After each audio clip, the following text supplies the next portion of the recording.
क्रिया, जंतर मंतर, टोने टोटके को लोग क्रिया कहते हैं।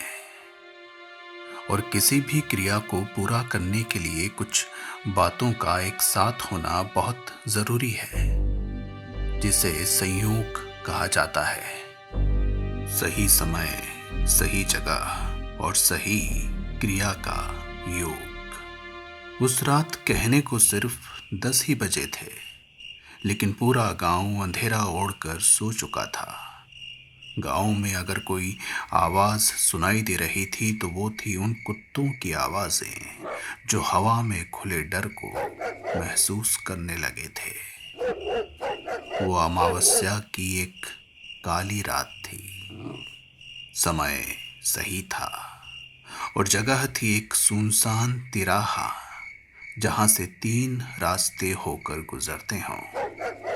कहते हैं तिराहे पर किया गया टोटका किसी न किसी को अपनी तरफ खींच ही लाता है। उसी तिराहे के बीचों बीच बना था एक घेरा, लाल सिंदूर से बना एक घेरा। उस घेरे में पत्तों से बनी एक प्लेट रखी थी, जिसे गांव में पत्तल कहा जाता है, और उस पर रखा था एक ढका हुआ दिया, जिसे देखकर लगता था कि जैसे ये दिया हवा को भी डरा रहा हो। पास ही रखी थी कुछ रोटियां, जिन्हें एक लाल धागे से कसकर बांधा गया था, और उसके पास रखी थी एक कपड़े से बनी गुड़िया, जिसे काले कपड़े पहनाए गए थे। समय सही था, जगह सही थी। अब बस इस क्रिया को इंतजार था किसी के गुजरने का, और वैशाली की बदकिस्मती उसे इस तरफ खींच लाई। इसी गांव की रहने वाली 15 साल की वैशाली अपनी मौसी के घर से अपने घर लौट रही थी। आज उसे देर हो चुकी थी, इसलिए उसने छोटे रास्ते से जाने का फैसला किया। इस हड़बड़ी में उसे याद ही नहीं रहा कि ये रात अमावस्या की रात है, और उसे उसी अंधेरे रास्ते से होकर गुजरना पड़ेगा, जिससे गांव वाले दिन में भी नहीं गुजरते। तेजी से चलती वैशाली जल्द ही उस तिराहे पर आ गई। उसने देखा तिराहे के बीचों बीच एक पत्तल पर एक ढका हुआ दिया जल रहा है। उसकी हल्की सी रोशनी में उसे दिखाई दी एक गुड़िया, जिसके पेट में एक चाकू गड़ा है, और उसमें उलझा एक काला कपड़ा हवा के साथ साथ छटपटा रहा है। वैशाली ने ऐसा पहले कभी कुछ नहीं देखा था। वो उस लाल घेरे के और करीब आ गई।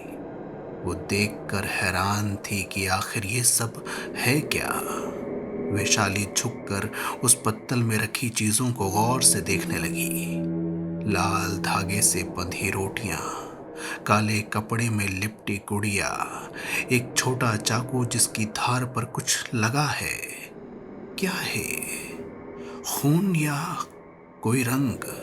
और तभी पीछे से एक कुत्ते के भौंकने की आवाज ने वैशाली को डरा दिया। वो पलटी और 2 कदम पीछे हट गई। वो लाल घेरा उसने तोड़ दिया। एक तेज हवा का झोंका आया और दिया बुझ गया। वैशाली ने कुत्ते की तरफ देखा, और वो कुत्ता ऐसे भागा जैसे उसने कुछ और ही देख लिया हो। उस रात वैशाली चुपचाप अपने घर जाकर सो गई। अमावस्या की रात भी खत्म हो गई, लेकिन वैशाली की जिंदगी में अंधेरा दाखिल हो चुका था। क्रिया ने अपना असर दिखाना शुरू किया, और वैशाली में जैसे कुछ बदलने लगा।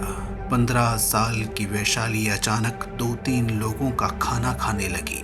पहले घर वालों को लगा कि शायद उसकी भूख बढ़ गई है, लेकिन असली हैरानी तब हुई जब 6 लोगों का खाना खाकर भी वैशाली की भूख खत्म नहीं हुई।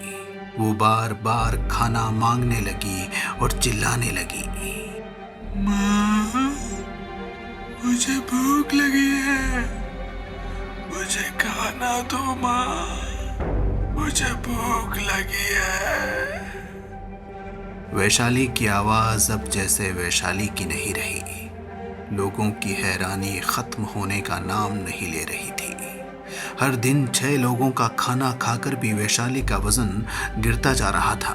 ऐसा लग रहा था जैसे उसकी भूख अंदर ही अंदर उसे ही खाए जा रही हो। वैशाली की भूख इतनी बढ़ गई कि उसके काबू से बाहर निकल गई। उसने अपनी भूख मिटाने के लिए पालतू जानवरों पर हमला करना शुरू कर दिया। एक दिन वैशाली के चेहरे पर लगा खून देखकर गांव वाले डर गए और अब उन्हें वो करना पड़ा जिसका अंदाजा तो सबको था, पर कोई भी उसे मानने की हिम्मत नहीं कर पा रहा था। वैशाली को एक बाबा के पास ले जाया गया, वो बाबा जो भूत प्रेत की बाधा से मुक्ति दिला सकते थे। बाबा वैशाली को देखकर समझ गए कि ये वैशाली नहीं है। उन्होंने उसे उसके नाम से पुकारा। ए गौरी, इधर देख, देख इधर, छोड़ इस बच्ची को। अपना असली नाम सुनकर गौरी ने बोलना शुरू किया।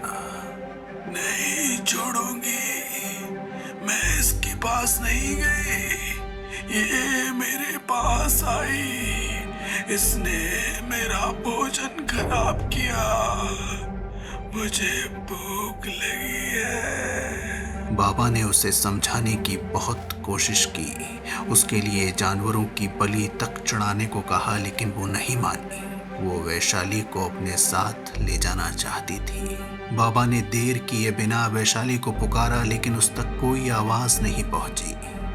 गौरी हंसने लगी, जोर जोर से हंसने लगी और तभी बाबा ने कुछ मंत्र पढ़ना शुरू किए। गौरी हंसते जा रही थी, बाबा मंत्र पढ़ते जा रहे थे और तभी बाबा ने अपनी हथेली पर एक गुड़िया रखी, उसे गौरी को दिखाकर जमीन पर रखा, उसके आसपास एक घेरा बनाया, अपनी जेब से एक चाकू निकाला, उस पर एक जानवर का खून लगाया और जैसे ही वो उस चाकू को गुड़िया के सीने में उतारने जा रहे थे, एक तेज हवा ने वहां जल रही आग को बुझा दिया। बाबा ने गौरी को पुकारा, कोई जवाब नहीं आया।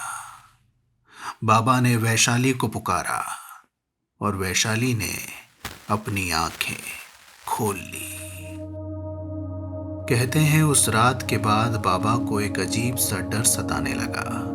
कई लोगों ने उनसे इसकी वजह जानने की कोशिश की, लेकिन उन्होंने किसी को नहीं बताया। उन्होंने किसी को नहीं बताया कि गौरी उनकी पकड़ से बाहर है और अब भी वो भूखी है। माँ, मुझे भूख लगी है, मुझे खाना दो माँ, मुझे भूख लगी है।